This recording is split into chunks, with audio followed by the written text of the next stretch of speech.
Most people, when faced with a difficult decision, ask for more time. Stanislav Petrov had 4 minutes.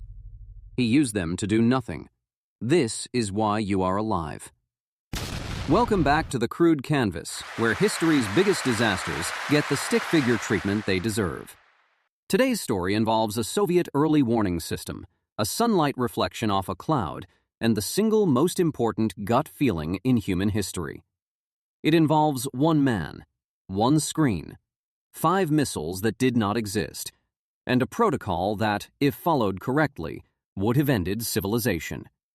Correctly. The year is 1983. The Cold War is at its absolute peak.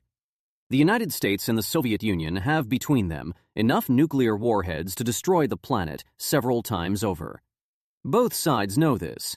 Both sides have built elaborate systems designed to detect an incoming nuclear strike and launch a retaliatory response before the missiles land. The logic is called mutually assured destruction. The acronym is MAD. Nobody thought this was funny at the time. The Soviet Union has just deployed a brand new satellite-based early warning system called OCO, designed to detect the heat signatures of ballistic missiles launched from American soil. It is the most sophisticated piece of technology the Soviet military has ever built. It has been operational for several months. It is about to have a very bad day. This is where Stan comes in. Stan, Lieutenant Colonel Stanislav Petrov, was the duty officer at Serpukhov 15, the Soviet nuclear early warning bunker outside Moscow, on the night of September 26, 1983. Stan's job was straightforward. Monitor the system.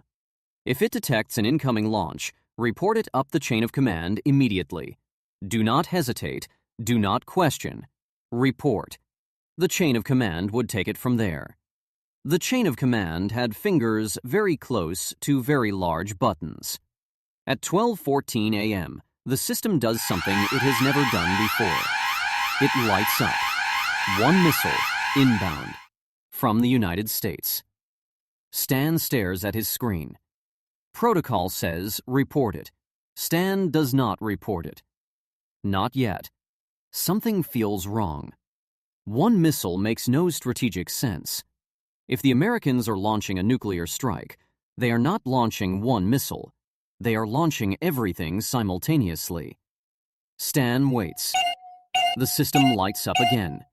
2 missiles, then 3, then 4, then 5. The system is now showing 5 inbound intercontinental ballistic missiles. The alarm is screaming.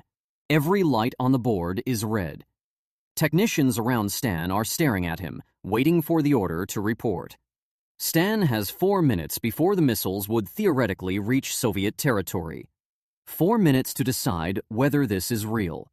Stan looks at the data. The system is showing the highest possible confidence level. The word on his screen, in Russian, translates roughly as launch detected. Not possible launch, not probable launch. Launch detected. Stan thinks about what he knows. He knows the system is new. He knows new systems have bugs. He knows that a first strike from America would not be 5 missiles. It would be hundreds, simultaneously, with no warning. He also knows that if he is wrong, if these are real missiles, and he does not report it, the Soviet Union will have no time to respond. He will have ended his country. Personally.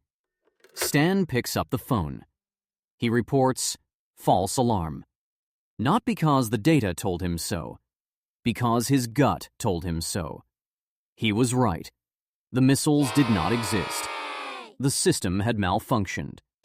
A rare alignment of sunlight reflecting off high-altitude clouds had been misread by the satellite sensor as the heat signatures of missile launches.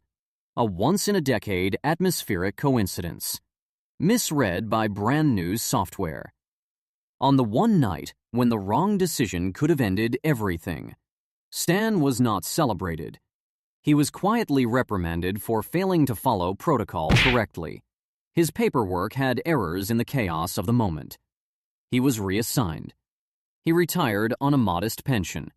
He told almost nobody about what happened for years. The incident was classified until 1998.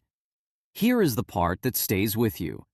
Every person alive today exists partly because one man in a windowless bunker outside Moscow decided that a computer was wrong. Not because he had proof, because he had a feeling. Stan, who passed away in 2017, was eventually recognized with several international awards. He reportedly found the attention baffling.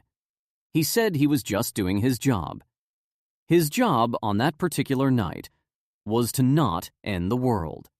He was very good at his job. This is the Crude Canvas.